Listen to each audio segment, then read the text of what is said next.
আসসালামু আলাইকুম। আমরা আজকে কোষ ও গঠনের 3 নাম্বার লেকচার নিয়ে আপনাদের কাছে হাজির হয়েছি।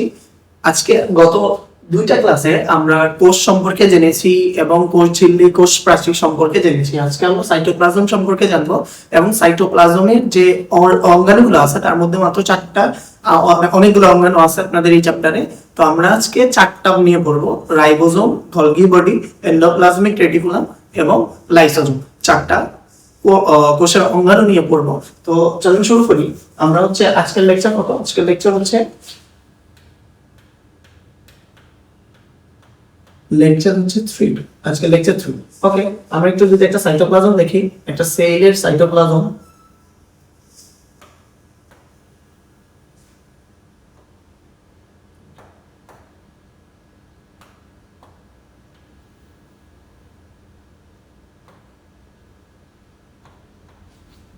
ওকে, এটা যদি একটা কোষ ঝিল্লি হয়, ধরে নিলাম এটা একটা প্রাণী কোষ, এটা একটা প্রাণী কোষ,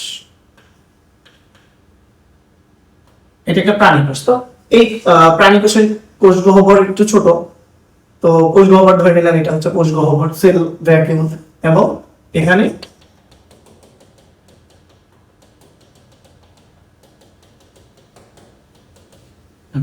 এবং কোষের মাঝে একটা নিউক্লিয়াস থাকবে এবং এটা ধরে নিলাম হচ্ছে ক্লোরোপ্লাস্ট, এটা ধরে নিলাম ক্লোরোপ্লাস্ট। এবং এই যে এটা হচ্ছে মাইটোকন্ড্রিয়া ধরে নিলাম, এই যে এগুলো হচ্ছে রাইবোসোম এবং নিউক্লিয়াসের সাথে কিছু এন্ডোপ্লাজমিক রেটিকুলাম থাকবে। তো এটা যদি একটা কোষ হয়, তো সেল ভ্যাকিউম, কোষ গহ্বর, এটা হচ্ছে কোষ গহ্বর, সেল ভ্যাকিউম। তো দেখেন একটা, আমরা জানি একটা প্রোটোপ্লাজমে একটা প্রোটোপ্লাজমের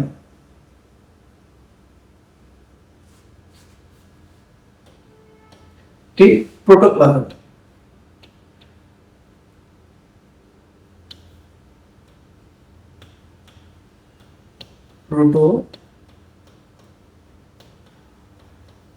প্রোটোপ্লাজমের কয়টা অংশ থাকে? 3টা অংশ থাকে। আমরা গত ক্লাসে দেখেছি যে আমরা এই প্রোটোপ্লাজম পড়ার সময় দেখছি যে 3টা অংশ থাকে। একটা হচ্ছে কোষ ঝিল্লি,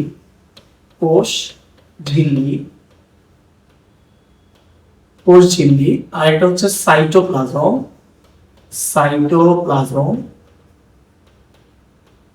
আর একটা কি থাকে? নিউক্লিয়াস। আর একটা থাকে হচ্ছে নিউক্লিয়াস। তাইলে একটা প্রোটোপ্লাজমে নিউক্লিয়াস বিশিষ্ট, নিউক্লিয়াসের বাইরে কোষ ঝিল্লি দ্বারা আবৃত যে অংশটা পাওয়া যায় সেটাই হচ্ছে সাইটোপ্লাজম। তাহলে এটা হচ্ছে কি? নিউক্লিয়াস, তাই না? এটা হচ্ছে কি? নিউক্লিয়াস। এটা হচ্ছে কি? Cell membrane. এটা কি? Cell membrane. আর এই যে এইটা হচ্ছে সাইটোপ্লাজম। তো এই যে নিউক্লিয়াসের বাইরে সেল মেমব্রেন দ্বারা আবৃত যে অংশটা আছে সেটাই কি? সাইটোপ্লাজম। তো এই সাইটোপ্লাজমের কিছু বৈশিষ্ট্য আছে। আমরা একটু বৈশিষ্ট্যগুলো দেখি, বা ধর্ম বলতে পারেন। একটা হচ্ছে একটা কি?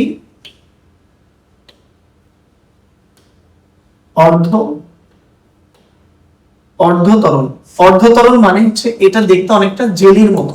সবাই জেলি খাইছেন, জ্যাম জেলি, আশা করি জেলির মতো দেখতে। কেমন? জেলির মতো। ওকে, এরপরে হচ্ছে এরা হচ্ছে অর্ধ স্বচ্ছ।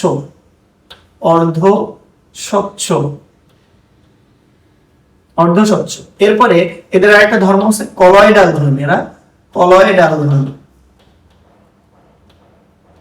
এরা হচ্ছে কলয়েডাল ধর্মী। ওকে, এরপরে হচ্ছে এরা হচ্ছে কেমন? অর্ধস্বচ্ছ, কলয়েডাল ধর্মী। এরপরে এরা হচ্ছে সজীব তো অবশ্যই, প্রোটোপ্লাজম নিজেই কি? সজীব অংশ। ওকে, এবং এটার আরেকটা অংশ হচ্ছে এরা দানাদার। কিছু এই সাইটোপ্লাজমে কি থাকে? কিছু দানা থাকে, দানা। তো এগুলো হচ্ছে সাইটোপ্লাজমের বৈশিষ্ট্য। আমরা যদি একটু সাইটোপ্লাজমের বৈশিষ্ট্যটা দেখি, তাহলে দেখেন এখানে লেখা আছে নিউক্লিয়াসের বাইরে কোষ ঝিল্লি দ্বারা পরিবেষ্টিত প্রোটোপ্লাজমীয় অংশকে বলা হয় সাইটোপ্লাজম। একে কখনো কখনো হায়ালোপ্লাজম বলা হয়। এবং এই সাইটোপ্লাজমকে রিসেন্ট টাইমে সাইটোপ্লাজমকে রিসেন্ট টাইমে, এই যে সাইটোপ্লাজম আছে এই সাইটোপ্লাজমকে রিসেন্ট টাইমে সাইটোসল বলা হয়। কি বলা হয়? সাইটোসল, সাইটোসল বলা হয়। আর এই সাইটোসল শব্দটি সর্বপ্রথম ব্যবহার করে এইচ লার্ডি নামে একজন সায়েন্টিস্ট। ওকে, আচ্ছা এই যে এখানে লেখাই আছে। ওকে, আচ্ছা এবং দেখেন এই যে এখানে বৈশিষ্ট্যগুলো আমি বলছি আগে, প্রকৃতি কেমন, অর্ধ তরল, দানাদার, অর্ধস্বচ্ছ, সমধর্মী, কলয়েডাল ধর্মী। ওকে, আচ্ছা এরপরে আসেন এই যে উদ্ভিদ কোষে কিছু মান দেওয়া আছে, পানি কত পার্সেন্ট থাকে, খনিজ লবণ কত পার্সেন্ট থাকে, এগুলো একটু দেখে নেবেন। ওকে, আচ্ছা এই এরপরে সাইটোপ্লাজমের কাজ। সাইটোপ্লাজমের কাজ কি বলেন তো? নিউক্লিয়াসের মধ্যে সাইটোপ্লাজমের মধ্যে যে অঙ্গাণুগুলো আছে, সাইটোপ্লাজমের মধ্যে যে অঙ্গাণুগুলো আছে এগুলাকে কি, এগুলার কাজই কি? সাইটোপ্লাজমের কাজ। যেহেতু এটা সাইটোপ্লাজমের মধ্যে আছে তার মানে এইটার কাজই কি? সাইটোপ্লাজমের কাজ। যেমন রাইবোসোম, রাইবোসোমের কাজ আমরা একটু পরে পড়বো, দেখবেন যে বলবো হচ্ছে প্রোটিন তৈরি। কি তৈরি? প্রোটিন তৈরি, প্রোটিন সিনথেসিস বা প্রোটিন তৈরি। ওকে, এরপরে হচ্ছে মাইটোকন্ড্রিয়ার কাজ কি? ছোটবেলায় পড়ে আসছি 9 10 এ। মাইটোকন্ড্রিয়া কি করে? মাইটোকন্ড্রিয়াকে কি বলা হয়?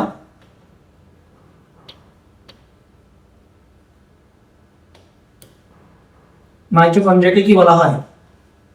কন্ড্রিয়া। মাইটোকন্ড্রিয়াকে বলা হয় পাওয়ার হাউস। তাহলে এটা কি? এটিপি শক্তি উৎপন্ন করে। কিভাবে শক্তি উৎপন্ন করে? কিভাবে শক্তি উৎপন্ন করে? এটিপি আকারে শক্তি উৎপন্ন করে মাইটোকন্ড্রিয়া। এরপরে দেখবেন সেল ভ্যাকুয়াল, যেটা কোষ গহ্বর, সেটার কাজ হচ্ছে কোষের পিএইচ কে নিয়ন্ত্রণ করা, কোষের পিএইচ নিয়ন্ত্রণ করা, বাফার হিসেবে কাজ করে। অ্যাসিড ব্যালেন্স, অ্যাসিড বেস, অম্লক্ষারের ভারসাম্য রক্ষা করে। এরকম তো কাজগুলো আমরা একটু পরে দেখে নিব। আচ্ছা আমরা একটু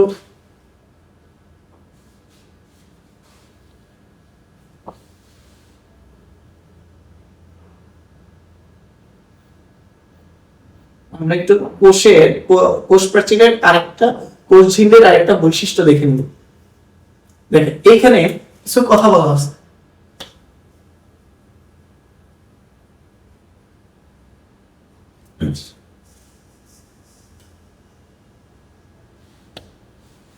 এখানে দেখেন এই যে সাইটোপ্লাজমের বিপাকীয় ভূমিকা।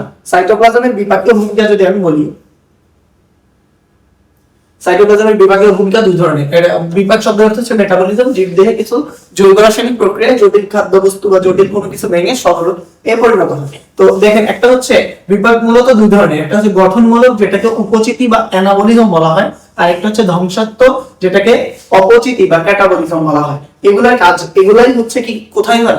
সাইটোপ্লাজমে হয়। আপনারা হচ্ছে বড় হইলে যখন মেডিকেলে চান্স পাবেন, মেডিকেলে গেলে দেখবেন যে বায়োকেমিস্ট্রি একটা চ্যাপ্টার আছে, সাবজেক্ট আছে, এখানে এগুলা পড়া হয়। তো আমরা সবাই কি শ্বসন সম্পর্কে জানি না? আমরা হচ্ছে সবাই শ্বসন সম্পর্কে জানি, তাই তো? শ্বসন, সবাত শ্বসন, অবাত শ্বসন, তাই না?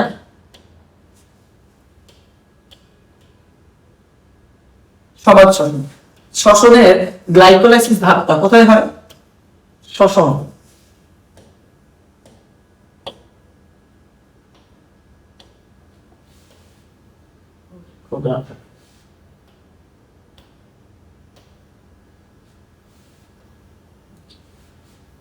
এবার তাহলে শ্বসনের কয়টা ধাপ আছে? ওই যে গ্লাইকোলাইসিস পড়ছিলাম, তাই না? গ্লাইকোলাইসিস পড়ছি, তারপরে হচ্ছে কি পাইরুভিক অ্যাসিডের এই জারণ হয়। তো এই যে গ্লাইকোলাইসিসটা, এই গ্লাইকোলাইসিসটা শ্বসনের গ্লাইকোলাইসিস ধাপটা কোথায় হয়? সাইটোপ্লাজমে হয়। যেখানে লেখা আছে দেখেন শ্বসনের প্রথম ধাপ গ্লাইকোলাইসিস কোথায় হয়? সাইটোপ্লাজমে হয়। সাইটোপ্লাজম বিভিন্ন এনজাইমের আধার এবং জৈবিক ক্রিয়াকলাপে নিয়ন্ত্রক হিসেবে কাজ করে। তাহলে এটা শ্বসনে ভূমিকা পালন করে, এরপরে জীবের স্পন্দনে ভূমিকা পালন করে, তাই না? আচ্ছা এবার দেখেন আমরা নোটে ফিরে যাই। আচ্ছা তাহলে সাইটোপ্লাজম কয়টা হচ্ছে কি করলো? উপচিতিমূলক এবং অপচিতিমূলক। উপচিতি মানে হচ্ছে গঠনমূলক, যেগুলো কোনো কিছু ছোট ছোট কণা যুক্ত হয়ে বড় কিছু তৈরি করবে, এটা হচ্ছে গঠনমূলক। আর যেটা হচ্ছে ক্যাটাবলিজম, ক্যাটাবলিজম শব্দের অর্থ হচ্ছে কোনো জটিল যৌগ ভেঙে ছোট ছোট রাসায়নিক বস্তু তৈরি করবে। আচ্ছা সাইটোপ্লাজমের অঙ্গাণু এটা হচ্ছে কোষঝিল্লি স্তর বিশিষ্ট, কোষঝিল্লি কয় স্তর বিশিষ্ট বা কোষঝিল্লি নাই এরকম অঙ্গাণু আছে।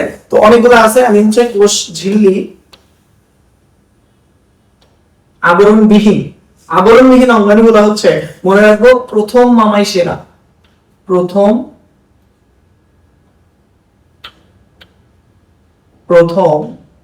মামাই সেরা। এটা দিয়ে মনে রাখবো এই সকল যে অঙ্গাণুগুলো আছে এই অঙ্গাণুগুলো কি কোষঝিল্লি বা কোষ প্রাচীর বা ঝিল্লিবিহীন, হ্যাঁ ঝিল্লিবিহীন অঙ্গাণু। প্রথম দিয়ে মনে রাখবো হচ্ছে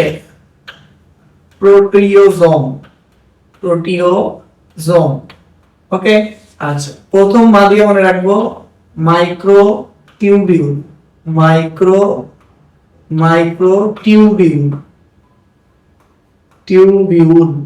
মাইক্রোটিউবিউল। এরপরে দ্বিতীয় মা দিয়ে মনে রাখবো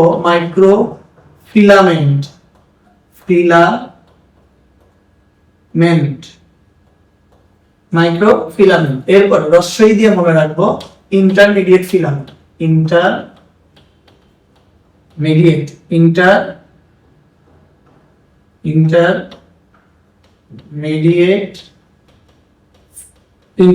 ফিলামেন্ট। এরপরে স দিয়ে মনে রাখবো হচ্ছে সেন্ট্রিওল বা সেন্ট্রোজোম, হ্যাঁ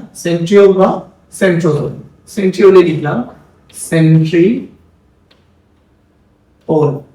সেন্ট্রিওল, ওকে। আর রা দিয়ে মনে রাখবো রাইবোজোম। এগুলা কি নাই? রাইবোজোম। এদের হচ্ছে ঝিল্লি নাই, ঝিল্লিবিহীন অর্গান। আর ঝিল্লি যুক্ত অর্গান কোনটা কোনটা আছে? যেমন মাইটোকন্ড্রিয়া,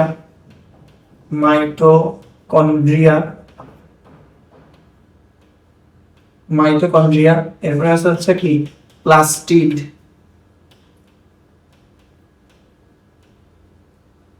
এরপরে কি আছে?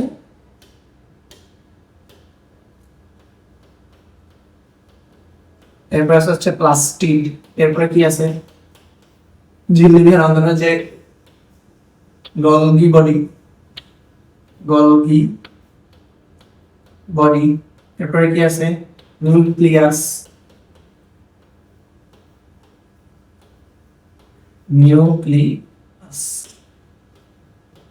ওকে। আচ্ছা, এরপরে এই যে অঙ্গাণুগুলো আছে এই অঙ্গাণুগুলো সম্পর্কে আমরা পড়বো।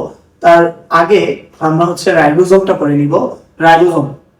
একটা রাইবোজোম দেখতে কেমন আমরা একটু এটা দেখে আসি। একটা রাইবোজোম দেখতে কেমন এইটা একটু দেখে আসি।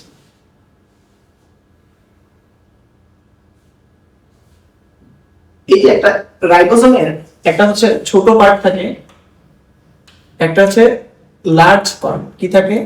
লার্জ পার্ট মানে একটা বড় অংশ থাকে, আর একটা থাকে হচ্ছে ছোট খণ্ড বা স্মল পার্ট।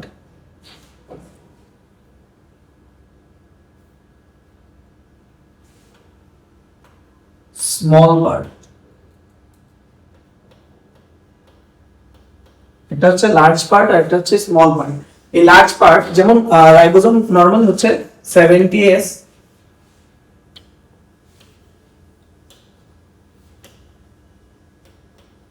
রাইবোজোম হচ্ছে 70S।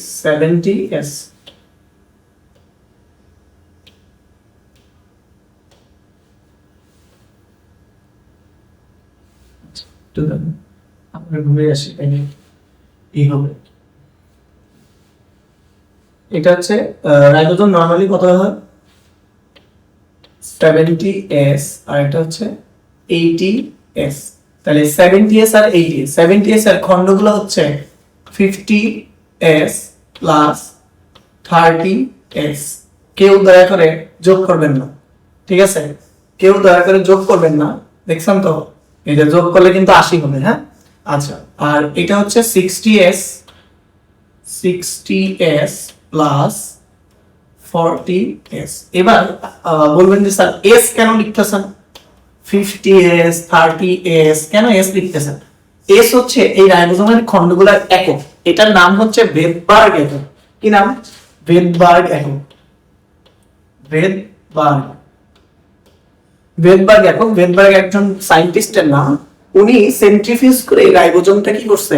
আবিষ্কার করছে, যার কারণে তার নাম হচ্ছে কি ভেদবার্গ একক ইউনিট। তো ছোট খণ্ড লার্জ সাব ইউনিট, এটা হচ্ছে স্মল সাব ইউনিট। তো এইটা নরমালি প্রোটিন তৈরির সময় একসাথে অ্যাডজাস্ট হয়। নরমালি এরা এই দুই সাব ইউনিট গুলো আলাদা হিসেবে থাকে, কি থাকে, আলাদা থাকে, কি থাকে,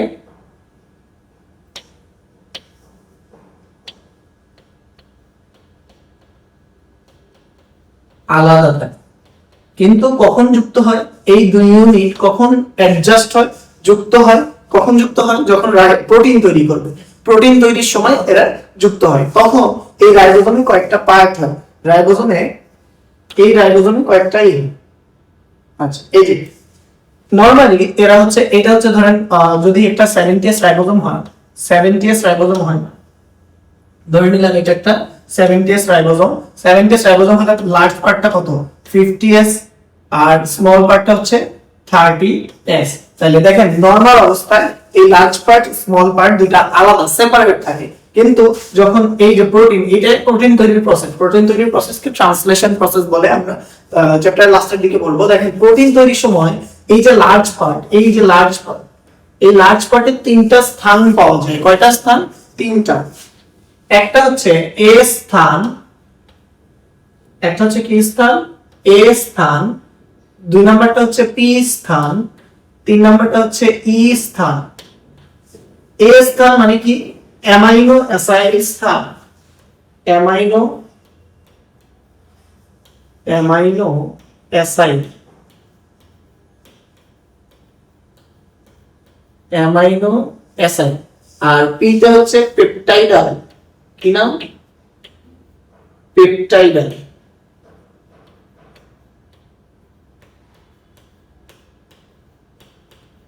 পেপটাইডাল। ইতে হচ্ছে নির্গমন বা এক্সাইট মানে কি, এক্সিট মানে কি, এক্সিট মানে কি বলেন তো? এই যে মোবাইলে যখন কোনো অ্যাপ থেকে বের হইতে যান তখন দেখবেন যে লেখা আছে এক্সিট, তাহলে এক্সিট মানে কি? ই স্থান মানে হচ্ছে নির্গমন স্থান, বাংলায় বলা হয় নির্গমন স্থান, নির্গমন স্থান, পেপটাইডাল স্থান, অ্যামিনো অ্যাসিড স্থান। এটা কখন হয়? এটা কখন হয়? যখন প্রোটিন তৈরি, যখন অ্যাডজাস্ট হয়, কখন? প্রোটিন তৈরির সময়, প্রোটিন তৈরির সময়। আচ্ছা দেখতেছেন এই যে এখানে একটা লম্বা সুতার মতো অংশ আছে, লম্বা সুতার মতো অংশ, এটাকে বলা হয় এমআরএনএ। কি বলা হয়? এমআরএনএ। কি বলা হয়? এমআরএনএ। এটা হচ্ছে এমআরএনএ, নিচে হচ্ছে রাইবোজোমাল স্মল পার্ট আর রাইবোজোমাল লার্জ। আচ্ছা আমরা একটু রাইবোজোমের গঠন থেকে ঘুরে আসি। আলবার্ট ক্লড নামে একজন সায়েন্টিস্ট আছে, উনি সর্বপ্রথম এই কি বলে ওটারে রাইবোজোম আবিষ্কার করে এবং সেন্ট্রিফিউজ করে যকৃৎ কোষে। যকৃৎ কোষ কোথায়? এই যে যকৃৎ কোষ সেন্ট্রিফিউজ করে, যকৃৎ যে কোষ আছে এই কোষের সাইটোপ্লাজমকে সেন্ট্রিফিউজ, সেন্ট্রিফিউজ শব্দের অর্থ হচ্ছে তলানীকরণ। সেন্ট্রিফিউজ শব্দের অর্থ কি? তলানীকরণ। তো এই যে তলানীকরণ পার্টটা, এই যে এখানে সেন্ট্রিফিউজ করে উনি আরএনএ সমৃদ্ধ 200 থেকে এত মাইক্রোমিটার ব্যাস বিশিষ্ট একটি ক্ষুদ্র কণা পায়, যার নাম উনি দেয় মাইক্রোজোম। কি নাম দেয়? মাইক্রোজোম। এরপরে রোমানিয়ান বিজ্ঞানী জর্জ প্যালেট সর্বপ্রথম কোষের ভারী বস্তু হিসেবে রাইবোজোমকে আবিষ্কার করে। তাহলে একটা রাইবোজোমে কয়টা পার্ট থাকে? একটা রাইবোজোমের দুইটা পার্ট থাকে, একটা স্মল পার্ট আর একটা হচ্ছে কি পার্ট?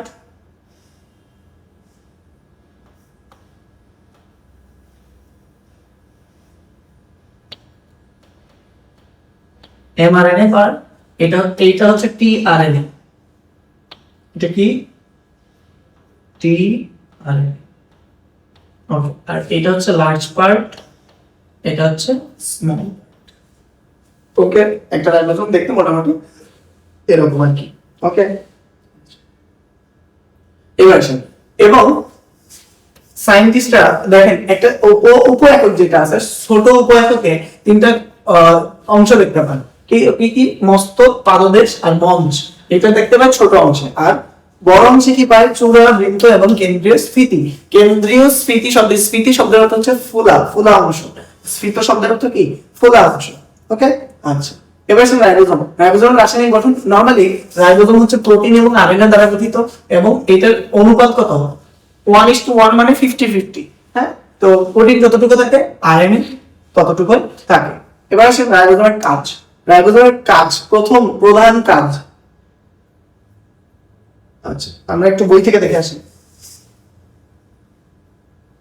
আচ্ছা ওকে, আচ্ছা এই দেখেন এটা হচ্ছে রাইবোজোম, এটা রাইবোজোমের গঠন, হ্যাঁ এটা রাইবোজোমের গঠন। ওকে আচ্ছা, এবার আসেন 7 কেস রাইবোজোম থাকে। এরপর হচ্ছে রাইবোজোমে কোনো আবরণ নাই। রাইবোজোম কি আবরণবিহীন, একটু আগেও যে প্রথম মামায় সেরা ওটাতে দেখাইছিলাম, ওটাতে কি দেখাইছিলাম, প্রথম মামায় সেরা। আচ্ছা এবার আসেন রাইবোজোম। রাইবোজোম কোথা থেকে গঠিত হয়? রাইবোজোম, এই যে রাইবোজোম, রাইবোজোম হচ্ছে রাফ এন্ডোপ্লাজমিক। রাইবোজোম, রাইবোজোম কোথা থেকে গঠিত হয়? রাফ অমসৃণ, অমসৃণ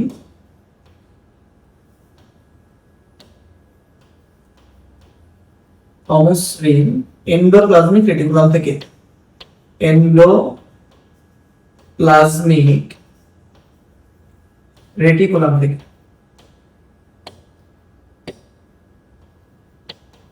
রেটিকুলাম, অমসৃণ এন্ডোপ্লাজমিক রেটিকুলাম থেকে রাইবোজোম তৈরি হয়। এবং পলিরাইবোজোম নামে একটা পলিজোম বা পলিরাইবোজোম, হ্যাঁ পলিজোম বা পলিরাইবোজোম, পলিরাইবোজোম, পলিজোম বা পলিরাইবোজোম নামে একটা পার্ট পাবেন। পলিরাইবোজোম কি? সাইটোপ্লাজমে অনেকগুলো অনেকগুলো কি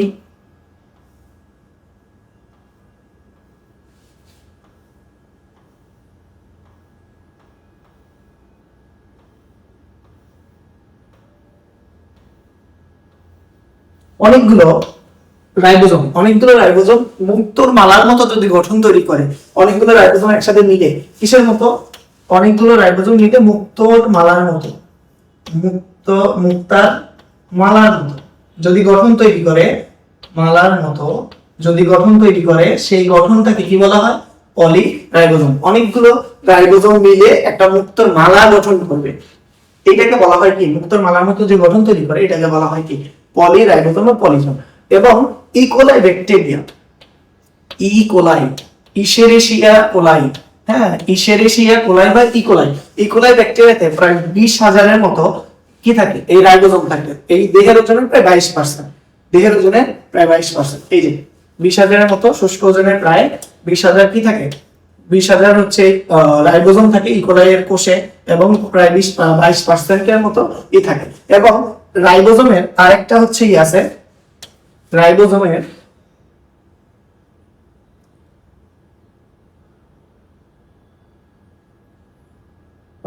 এবং রাইবোজোমের কি বলা হয়?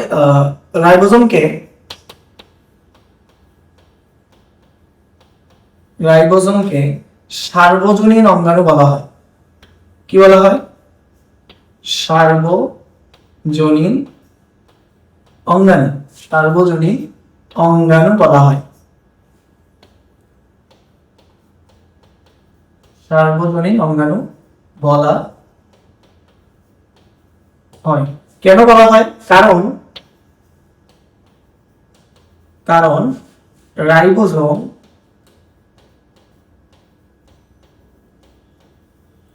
কারণ রাইবোজোম আদিকোষ এবং প্রকৃত কোষ, আদিকোষ ও প্রকৃত কোষ উভয় কোষেই পাওয়া যায়, উভয় কোষেই থাকে, উভয় কোষেই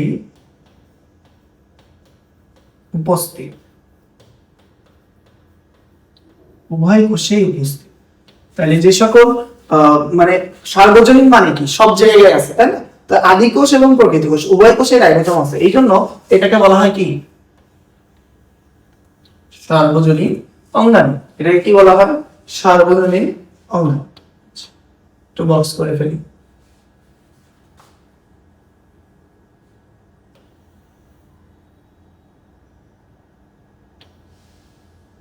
সার্বজনীন অঙ্গাণু বলা হয়। ওকে আচ্ছা, এবার আসি কাজটা দেখবো। রাইবোজোমের প্রধান কাজ, রাইবোজোমের প্রধান কাজ হচ্ছে প্রোটিন তৈরি করা। কি তৈরি করা? প্রোটিন তৈরি করা। প্রোটিন তৈরি। আর এই প্রোটিন তৈরির প্রসেসটার নাম হচ্ছে ট্রান্সলেশন। কি নাম? ট্রান্সলেশন। ট্রান্সলেশন। রাইবোজোমে প্রোটিন তৈরির প্রসেসটার নাম কি? ট্রান্সলেশন। ওকে, আচ্ছা আমরা একটু বইয়ে রিডিং করে যেখানে বলছে অ্যালবার্ট ক্লড নাইট্রোজেন নাম দেয় জর্জ প্যালেডে, তারপরে রাইবোজোম নামকরণ করে। ওকে, আচ্ছা এবার দেখেন আমরা একটু বই থেকে এই যে অংশগুলো দেখি। দেখেন 70s রাইবোজোম, 70s রাইবোজোম হচ্ছে কি থাকে 2.7 ডাল্টন হচ্ছে কি 2.7 into 10 to the power 6 Dalton, এটা আণবিক ওজন। 8s এর হচ্ছে 40 into 10 to the power 6 Dalton. Okay, আচ্ছা এবার দেখেন এই যে ছত্রাকের কোষে 77s রাইবোজোম আছে বলে ধরা হয়। আর এই যে একটু আগে বলছিলাম এস হচ্ছে কি একক? এই যে ভিটবার্গ একক। কি একক? ভিটবার্গ একক।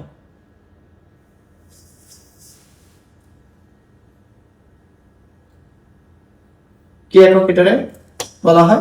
ভিটবার্গ একক। ওকে, আচ্ছা এই যে থিওডর ভেনবার্গ নামে যে সায়েন্টিস্ট আছে উনি এটা আবিষ্কার করেন। আচ্ছা সাইটোপ্লাজম। ওকে, এটা এই জন্য প্রোটিন তৈরি করে, রাইবোজোম প্রোটিন তৈরি করে। এই জন্য রাইবোজোমকে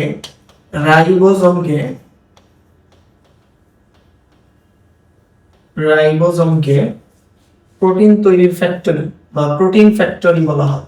প্রোটিন ফ্যাক্টরি।